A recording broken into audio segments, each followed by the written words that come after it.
Okay, hi guys. Hello. So, kumusta kayo?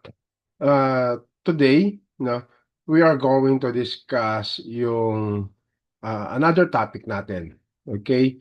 Ito supposed to be yung i-discuss natin last Wednesday, but since nagkaroon ng conflict sa schedule, so I decided na gumawa na lang ng ating video lesson. Okay, and I hope na you learn something from this discussion or this video. Okay, so let's start na, no? Yung ating discussion. Okay, so mag-start na po tayo. Guys, we are going to discuss, no, the pre-colonial or the Philippine pre-colonial government. No. Now, guys, did you know that even before decolonization, no, we Filipinos, no, we already had our own system of government. Okay. Then today we'll explore, no, how our ancestors ruled their communities. Then, paano ba sila pumili ng leader? Paano sila gumawa ng batas? Paano nila ipinapatupad yung kanilang mga kautusan o yung mga batas na iyan? So, yan yung pag-uusapan natin para sa video na ito. Okay, but first, no, ano ba yung ating objectives na parang by the end of this lesson, you guys, no, ano ba yung dapat nyo matutunan? So, you should be able, no, to one, describe the structure and organization of government during the pre-colonial period in the Philippines. And then two, differentiate the political roles of the Datu, Raha, Sultan, and others. Kasi I believe na familiar kayo sa title na Datu, na Raha, and Sultan. But ano ba yung difference ng bawat isa sa isa? Okay? Yan yung malalaman natin today. And then, explain, no, how governance and justice were carried out within the barangay system. Then, number 4, analyze the influence of pre-colonial governance on the current Philippine system. And then 5, demonstrate no understanding through participations in activities and discussion. Now guys, sabi ko kanina, years no before the colonization, here in our country or in our islands, meron na tayong sariling government system. So ano nga ba yung government system na yon during pre-colonial era in the Philippines? Ano yung tawag sa government na yon? So guys, ang tawag sa government na yon ay barangay government. Okay? It is a pre-colonial government and independent, no? It is a self-governing political unit in the Philippines. And the barangay, as we all know, no, it was led by a datu. And the word barangay is actually derived from the name balangay. Okay, so ano yung balangay? Balangay is a Malay word or term na ang ibig sabihin bangka, boat. Okay? And then, yung mga sinaunang tao or Filipinos na naglakbay from their point of origin papunta sa mga kalupaan natin, okay, yan yung ginamit nila yung sasakyan para makapag-travel, di balangay. Okay, and yung mga tao na naglipat dito sa atin, they form no, a small community. And then yung community na yon, yun yung tinatawag natin ngayong barangay. Okay. Now, for you no, na magkaroon ng visualization or idea, ano ba ang itsura ng isang balangay? Ito po yan. Okay? So, yan yung sasakyang balangay na later on ay naging tinatawag natin na barangay. Okay. Now, so yung barangay, okay, so si barangay kasi before, no, during pre-colonial era, ay sorry, okay. So si barangay noong pre-colonial era no is composed of around 30 to 100 families. Okay, linawin natin. 30 to 100 families, not 30 to 100 individuals. Okay po, so kung 100 families, po pwede kasing a single family na may be composed of 10 members. Po pwede yun. Okay? And as I've said earlier, guys, yung early barangay government natin, they were actually independent communities. But sometimes, no, although they are independent, but sometimes they create, no, or join forces. They create alliances for their barangays. So ano yung reason bakit nagkakaroon ng alliances yung mga barangays before? Well, simply because of trade, defense, and alliance. Okay po.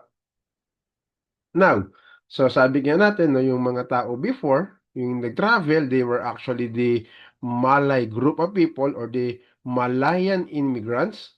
Okay, so they reached the Philippines using balangay or the boat. And then parang uh, they changed the name Balangay into Barangay as their settlement.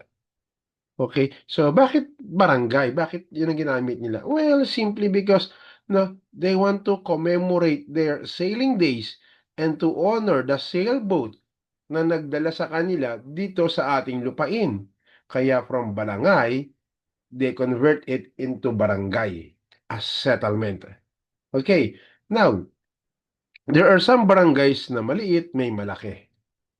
Depende siguro sa mga members ng kanilang barangay. But here are the example no, ng mga kilala, malaki no, na mga barangay. So, one is yung Sugbu. That is the Barangay Sugbu. Today, that is Cebu. Okay? And then, Barangay Mactan, yung isla kung saan naghari si Datu Lapu-Lapu. And then, Barangay Maynila and Vigan. So sila yung mga malaking barangay during pre-colonial era. And as I mentioned, no, each barangay ay independent. And each barangay, no, is actually para siyang isang independent state. So bakit siya independent state?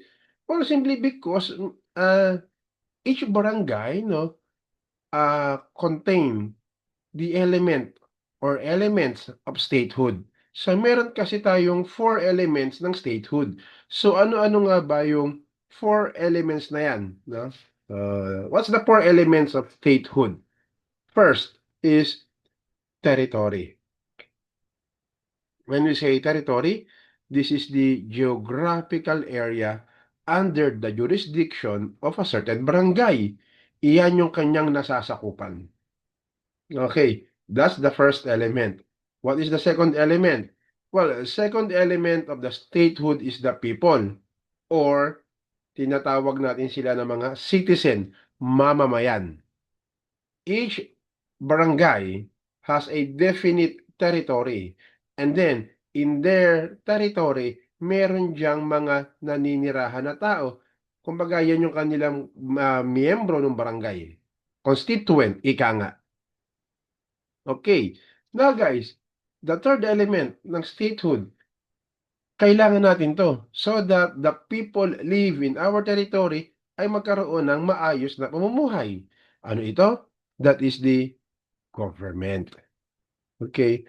Well, the government govern the people or the citizen or the inhabitants no, in their specific territory.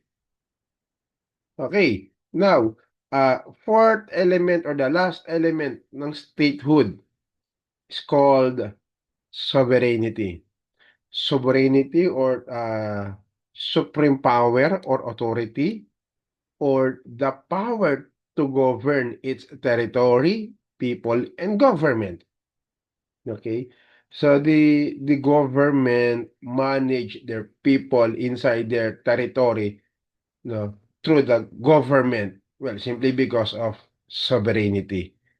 May independensya, may kalayaan, no, ang ating bansa sa pamamagitan ng gobyerno na i-manage yung kanyang mga taong nasasakupan ng kanilang barangay. Okay po. So again, that is the element of statehood. Apat ulit yon. Ano-ano yon? Territory, people, government, sovereignty. Okay, now, balik tayo sa colonial era o pre-colonial era. Sino nga ba yung ruler or head ng barangay? That is called, no? Ano? So, sino yung head ng barangay? Again, the head of the barangay is called Datu. Okay? He is the chief executive. So when we say chief executive, he has the responsibility for the implementation or execution of barangay laws. Well, this law may be written or unwritten laws in their barangay. Kailangan itong ipinatutupad ni Datu. Okay po. And then, next, trabaho ng isang Datu is legislator. So, ano ba yung legislator? Legislator, no, is the one who legislate or create law. Okay? So, si Datu ang gumagawa ng batas. And then, once na yung batas ma-adapt na, naayos na, in effect na, paano siya malalaman ng mga tao? So, si Datu, nagko-commission niya ng isang tao sa kanilang barangay, kung tawagin yan, barangay crier. Okay? Barangay crier or announcer, or sa local term, that is actually called umalohokan. Okay po. Now, so aside sa pagiging legislative or legislator, ano pa nga ba ang trabaho ng datu? Datu is a judge. Okay? So bakit judge? So he applies the law or advocates in case no may mga dalhin sa kanyang usapin. So siya yung nagbibigay ng hatol or siya yung nga nagji-judge doon sa mga usapin ng kanilang barangay. Now guys, did you know na yung chief executive, legislator at saka judge, that is actually the modern day three branches of the government. Okay? Wherein the chief executive no, is headed by the president. Now, si legislative department or yung legislator, yung gumagawa ng batas, iyan ay composed ngayon ng two houses, the upper and the lower house. Upper means the Senate and then the lower house ay ang Congress. Okay, and then yung judge, being the chief judge, he is the chief justice. So sa kanya yung, kumbaga siya yung naghahawak ng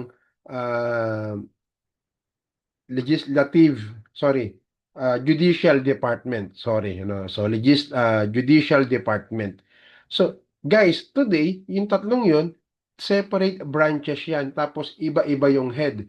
But before, during pre-colonial era, lahat yon sino may hawak? Yes, si Datu. So, ganun siya ka-powerful. Okay. And aside doon, sa tatlong na-mention natin na executive, legislative, and judge, Datu, no? Datu is also a military commander. Okay? So, he is the leader of the Barangay Kingdom. He is the commanding general. Okay? So ngayon parang siya yung AFP chief. Siya yung four-star, ganyan, four-star general. Yun yung katumbas ni Datu. Okay? So, bakit nga ba kailangan meron siyang alam sa military science? Well, simply because every now and then nagkakaroon ng conflict sa barangay with other barangay. So, how are you going to defend your territory, your kingdom, if you didn't know, no, military science, tactics. So, inaaral nila yan. Okay. Now, so speaking of Datu, so nakita niyo, medyo powerful si Datu. So, ano ba yung qualification? Okay. So, what are the qualification for a Datu? Okay. Although Datu obtained his office through inheritance. Sabihin, namamana yung kapangyarihan or yung pwesto ng Datu. Kung ikaw ay anak ng Datu, well, definitely, magiging Datu ka after your father. No? No, but, however, there were times na hindi yung anak ng Datu ang sumusunod sa kanya bilang maging Datu. Okay? So, paano tayo magkakaroon ng bagong Datu kung hindi yung anak ng former Datu yung papalit sa kanya? Okay? Well, simply because sometimes the Datuship is actually ascend by a man na hindi naman din related sa kanya. But, kailangan taglay niya yung mga sumusunod na qualification. So, ano yun? One ay wisdom.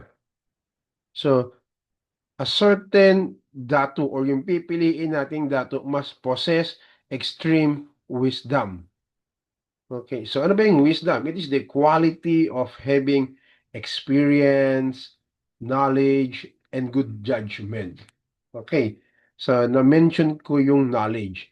So what is the difference between knowledge and wisdom? Anyone?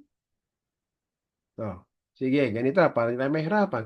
Guys, when we say knowledge, no, knowledge is actually the things you learn, let's say, from the school, from the books, from the lecture. That is knowledge. And then wisdom, this is the application of your knowledge. Parang wisdom is knowing how and when you are going to use your knowledge. Okay po? Para mas mapadali.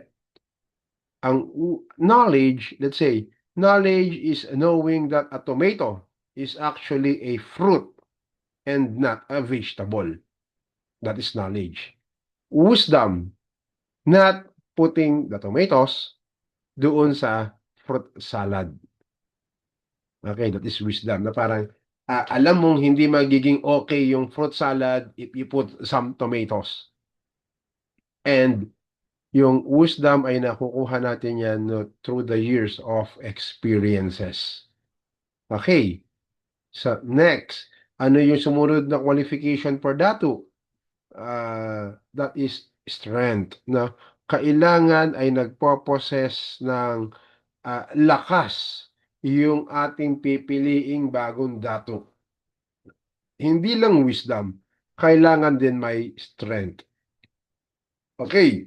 And aside sa dalawang yan, another qualification for datu is wealth, yaman. Kailangan ay mayroon siyang yaman din naman. Kasi nga, guys, gagawin natin siyang datu eh. So, kailangan kapag datu kasi is a noble. And noble, may mapera yan. Hindi mo pwedeng noble ka pero wala kang pera. Okay po. And, yun nga, no, barangay is actually a monarchy with the datu as their monarch. But, if ever lang, no, mamatay yung datu without a tagapagmana, so pipili yung barangay nila ng bagong datu. So, yan yung mga inaalam natin na qualification. Okay. And na-mention ko kanina na nagkakaroon ng alliances yung mga barangay. Tama? So, anong tawag doon? Yung alliances ng mga barangay. Well, that is actually called barangay confederation. So, ano yung barangay confederation? So, barangay confederation is a permanent union of the political units or the political government or nung barangay. So, bakit ba sila nagkakaroon ng confederation? Well, simply because of common reason nila ha, is parang protection sa bawat isa. Okay? Yun yung isang reason nila, protection. Okay. So, dito sa Barangay Confederation, no, yung mga datos na member ng Barangay Confederation, huwag kayong mag-alala, hindi naman mawawala or bababa yung kanilang pwesto dahil member na sila ng isang tawag dito, confederation. Okay? So, yung mga datu na sasama sa isang barangay confederation will still and remain their datu doon sa mga respective barangay kingdom nila. But, syempre guys, doon sa grupo, let's say a group of datus, okay? Sa grupo ng datus na yon, they will choose the wisest, strongest na individual para maging kanilang tinatawag na datu. Okay, sa akin po tayo doon. Now guys, raise a question. Ano nga ba yung reason bakit there are some barangays na nagkakaroon ng confederation? Parang nagtutulungan sila or something ganon, no? Simple lang. One ay for mutual protection. Sabi nga doon sa Predator, di ba? The enemy of my enemy is my friend. So yung kalaban mo at kalaban ko ay iisa. So bakit hindi tayo magsama, magtulungan tayo so that we can easily defeat kung sino man yung ating single opponent. So ganun po yung nangyari sa mutual protection. Okay. Now, second is the marriage. So, bakit marriage? Well, syempre alam naman natin lahat, 'di ba? Ang mag-asawa, yung dalawang individual pag nagpakasal nagiging iisa. So, hindi lang po yung pamilya yung magiging isa kung hindi maging yung mga barangay nila. And speaking of confederation, the oldest consideration, the oldest recorded confederation of the Philippines was the Confederation of Madiaas sa Panay.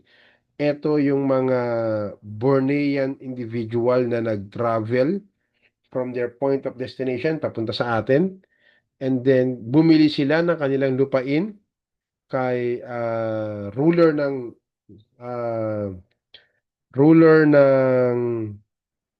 uh, Antique, Capiz. Okay. So, doon guys, sa confederations na yon, no, ah yan yung samahan ng mga lumipat dito sa atin sa Pilipinas, okay? Ng mga taga Borneo. Okay. Now guys, uh, aside sa confederations ng barangay, so bakit naman nagkakaroon ng mga barangay conflict? Ano ba yung main reason for this? One, maltreatment, no? If there is a man na went to your barangay and then parang pinagtripan mo siya or kaya sinaktan mo siya, yung taong yan, pag nagsumbong yan sa kanyang datu, so babalik sila, re-resback yan. So pag remesback, magkakaroon ng digmaan. Okay. And then, seven, abduction of wife. Sige nga, meron ba ditong pinagnakawan ng asawa? Dinukot yung asawa pero natuwa. Yung tipong, yes, at long last, malaya na ako. Wala na yung bungangera. So, walang ganon, di ba? Kahit medyo bungangera talaga si Mrs. hindi pa rin tayo papayag na yan ay makidnap or mawala.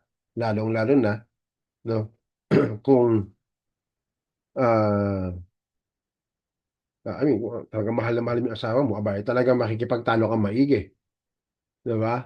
So, yan yung isa pang reason kung bakit nagkakaroon ng mga barangay conflict because of the abduction of wife. And then the third one is insulting a trader. Yung minaliit mo, nilait mo, inalipusta mo yung dumayo sa inyong negosyante or nangangalakal. Pag nagsumbong yan sa dato niya, pagbalik niyan, away. Okay po. Now, ano pa nga ba guys, no, yung ibang qualities na dapat ay pinoposes ng isang datu so that no, the datu can lead effectively sa kanyang nasasakupan. So, leadership kasi, no, leadership is not just about power. It was not just about, I mean, pagiging tanyag or kakilala. So, leaders, I mean, leaders no, is, pag ikaw ay leaders, ibig sabihin yan, you are willing no, to give service and protection to the individual na sinasakop or nasasakupan mo. Okay. So, there are some communities na maliit, may communities na malaki. Okay? Saglit lang guys ha.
Okay, so let's go back, guys. So, gaya nga ng sabi ko, no, being a leader, it's not just about power, but it's about service and protection. Okay. Now, sabi natin, may mga barangay na maliit, may community malaki. So, nagbabago ba yung mga leaders nito? Sino ba yung namumuno dito? Eto yan, no? So, sino-sino nga ba yung mga title? I mean, not totally sino-sino, but ano-ano nga ba yung mga title na meron during pre-colonial Philippines? Yung mga leaders, no? Ano ba yung mga title na meron sila? So, one, ito alam niyo na yan, Datu. Okay. So, when you say Datu, ano yan? Siya yung chief nung ah, barangay. Okay. And that is the basic political unit in the pre-colonial times. Okay. Then, Raha. Yung Raha kasi, ang ibig sabihin niyan sa India ay king or ruler. Okay. Then, yung Raha is actually an Indian influence sa atin, no? And then mostly yung mga Raha, makikita sila sa mga coastal trading communities na makikita sa Luzon and Visayas. Okay? Example ng Raha natin is si Raha Humabon and Raha Soliman. Si Humabon ng Cebu, Raha Sulaiman ng Maynila. Okay? And then meron pang isa, Lakan. So ano ba yung Lakan? Lakan is actually a Tagalog title na ang ibig sabihin ay paramount leader or ruler or chief of chiefs. So makikita yan usually sa Central Luzon, sa mga Katagalugan areas. Ah, recall nyo yung ano, yung Barangay Confederation, yung mga datu nagsasama-sama sila to form a confederation. Then, 'di ba, magse-select sila ng leader. Yung magiging leader na yun yung lakan. Okay? Siya si lakan. The leaders of the leaders. Okay? And then, sultan. The title sultan is actually from Arabic word meaning ruler or authority. Okay? So, sikat na sultan ay si Sultan Kudarat. And mostly, yung sultan sa Philippines, makikita natin yan sa may Muslim Mindanao and Sulu. Okay. Now, ito yung table of summary para mas makita nyo siya ng maayos. Okay? Sa pag sinabing datu, yung region kung nasaan sila, usually Visayas, Mindanao. And then, ano yung meaning or origin ng salitang datu? Datu meaning to say a local chief. Okay? Uh, leader ng barangay. Then, maliit lang yung kanyang nasasakupang territory. In terms of religion, ito ay native beliefs.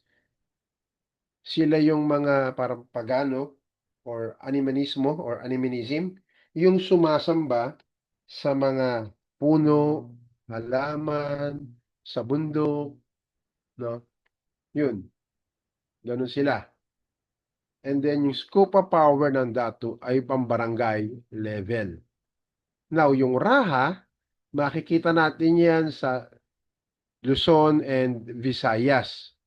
And then, ano yung origin ng salitang Raha? It actually derived from the Indian language, Sanskrit, I think, no?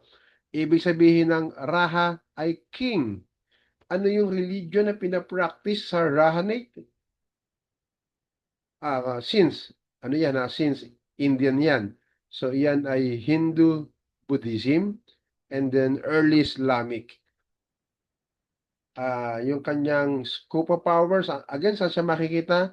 Sa mga port, pantalan. No, it is a kingdom or port city.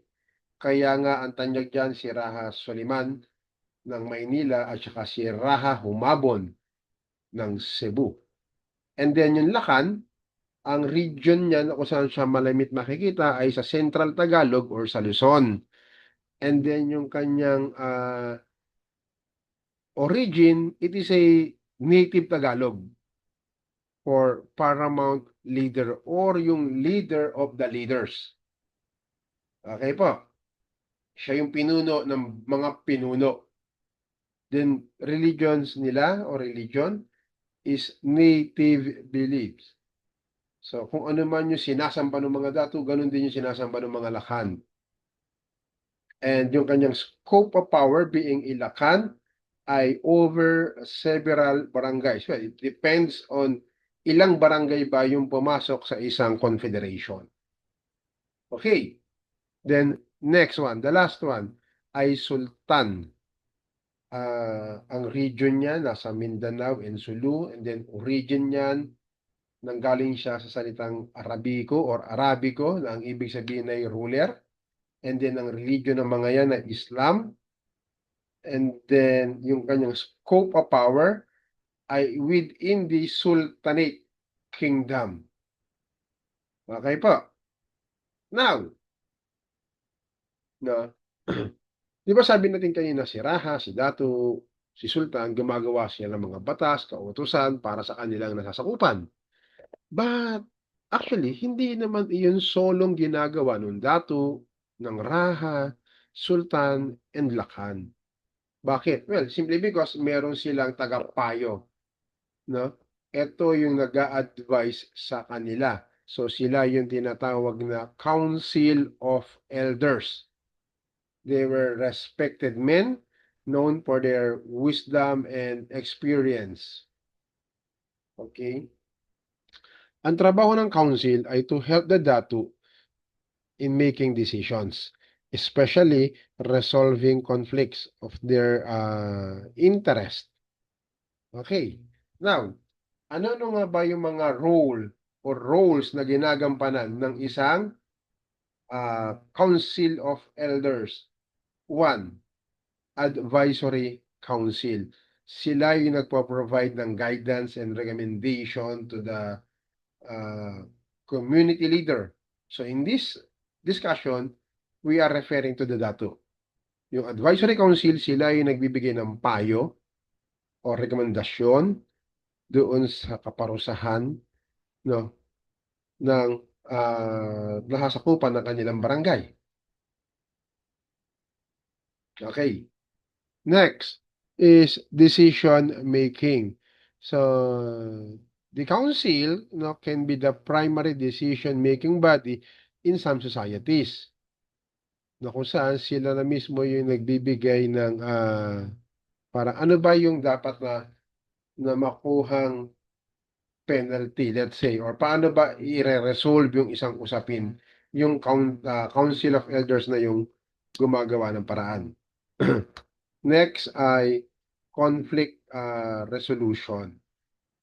So the elders, the council, they actually help not to resolve disputes and maintain social stability within their territory. Okay po. Next is cultural preservation. So the council, no, keep safe, no, the community knowledge, values, and tradition so that pwede siyang ipasa, no, to the younger or the next generation. Okay, next is parliamentary support. So ano nga ba yung meron sa parliamentary support? No, so, kasi in government, no, so ang trabaho dyan, sila yung tumutulong sa dato para magkaroon ng mga scheduling, di ba? Ano yung mga dapat nilang puntahan o ayusin. So, sila yung gumagawa ng schedule nun. Ito yung mga nakaplano ngayon, ito yung bukas sa isang araw, ito yung mga gagawin natin. Okay po, that is parliamentary support. And then, meron tayong organizational support. This organization, no, help yung kanilang mga member, no, let's say, sa pag-asikaso sa church, pag-overseeing ng kanilang local community, pagpaplano ng mga activities, nakatulong or nakaalalay ang Council of Elders. Okay. So again, isa sa trabaho ng Council of Elders yung sa Batangas, na patungkol sa mga batas. So,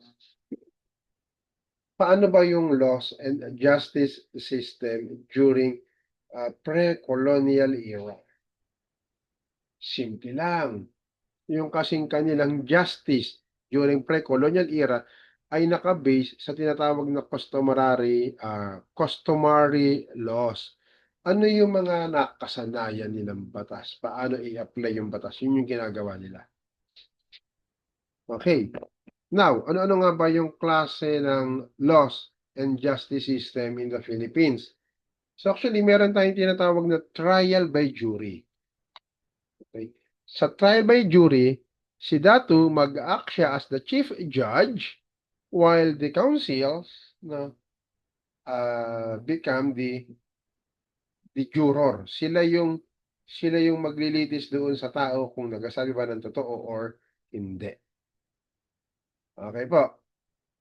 Next is trial by ordeal. So, ordeal means painful process. Okay. Ano ba yung mga example ng trial by ordeal? Halimbawa yan, guys. Dadampot kayo ng bato. O baka may magsabi, sir, bato lang naman, madali lang po yan. Yes, kung bato lang yan, kukuhanin nyo, madali. Ay, ang problema kasi, yung bato, ilalagay yan sa kumukulong tubig, pakukuluan yung bato, and then kapag kulong-kulo na, tsaka sasabihin sa iyo na, sige, kuhanin mo. Okay. Now, paano ba ma-determine if yung pinakuha, let's say, ng bato ay may kasalanan? Simple lang. Kung sino yung magsusustain ng mas grabe, mas malalang injury, iyon yung may kasalanan. Okay po. So aside sa pick up a stone, meron tayong light candle. Si light candle, ipinapatak yan sa likod. Minsan sa ganito, oh. Yan, sa talukap ng mata. Tignan natin kung gaano sila parang katibay. Now, kung sino yung magsusustain ng malaking injury, siya ang may kasalanan. Ganun po yun. And then the third one, dive in the river. Ganito lang yan. Kung may 3, 5 pinaghihinalaan, lahat sila lulundag, sisisid. Yung unang lulutang sa tubig, yun ang may kasalanan. Okay po. No? Then next, another tribal ordeal. Pangangatain kayo ng dahon ng bayabas. Okay? Sorry, dahon ng bayabas. Pangangatain kayo ng bigas. Sorry, dahon ng bayabas. Hindi kasama yung dahon ng bayabas. Pangunguyain kayo ng bigas. Okay? And then, habang inunguyain yung bigas, hindi siya pwedeng lunukin, ha? Ngunguyain nyo lang siya ng ngunguyain, and then later that, ipapaspit yan or ipapadura. Then, check nila yan. Kapag yung idinura mo, sticky, sa'yo yung pinakamalapot or pinaka-sticky, mangyayari nun, ikaw yung may kasalanan. Okay po. So, ganon yung kanilang justice dati. Yung pag-apply nila ng justice. Okay. Now, the oath. Kasi guys, no, alam mo yung oath, yung kapag ka sa court, yung kaliwang kamay mo nakapatong sa Bible, tapos yung kanan nakataha, sabihin mo, I swear to tell the truth, the whole truth, and nothing but the truth. That is the oath. Okay. Now, yung mga tao before, meron din silang oath. So ano nga ba yung oath ng mga taong to? Okay? So one, sabi diyan, may the crocodile eat me. Yun, kapag nagsinungaling daw siya, kainin siya ng buhaya. Meron pa, may the lightning na strike me. Ala, kung ako hindi nagsasabi ng totoo, ako'y tamaan na ng kidlat. Diba? Mapatunayan lang na ako'y talaga nagsasabi ng tapat. So, ganyan yung kanilang mga litanya. Or, ang sabi, no, may the sun kill me. At ang pinakamalupit, ay nang mangako, ang sabi, kapag ako'y nagsinungaling, may no woman love me. Okay? So, gayaan yung kanilang mga pagsumpa nung araw. And then, guys, no, somewhere in northern Philippines, okay, meron silang tinatawag na bultong. So, ano yung bultong? Bultong is a traditional wrestling. It is a wrestling ordeal na kung saan ang matatalo ay maiiwan. I mean, siya yung may kasalanan. Okay po. Yan ay sa may bahagi ng basta Northern Philippines, Ifugao, yun, Ifugao, sorry. Sa Ifugao. And then, this is the latest picture natin na meron tayo in Holosulu. Okay. Nagkaroon tayo ng tinatawag na alaw. So, ano yung alaw? Well, alaw, sorry. No. Alaw is an ordeal na kung saan the two parties na they need to fought each other, and then yung mamamatay, yun yung may kasalanan, at yung namatay, eh di automatic, siya yung may, I mean, namatay ka na nga, ikaw pa yung may kasalanan. Okay, so may katanungan po tayo. Now guys, no, baka may magtanong sa inyo, Sir, meron pala tayong mga existing law before, bakit wala tayong inabot ngayon? Simple lang po sa dalawang dahilan. One, sinamsam ng mga Kastila o ng mga misyonaryo yung ating lahat ng kasulatan tapos sinunog nila. Kumbaga, tinanggalan talaga tayo ng national identity ng Spain. Okay. Hmm. So,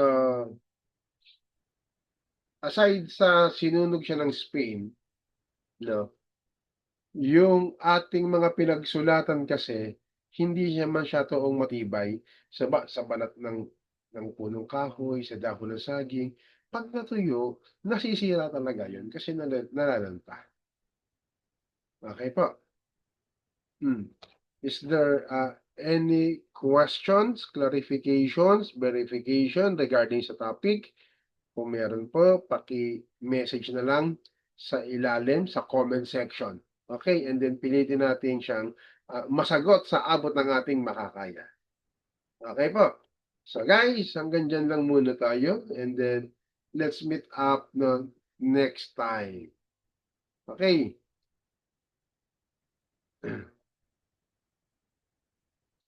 Teka lang, kung mag-stop ng aking recording.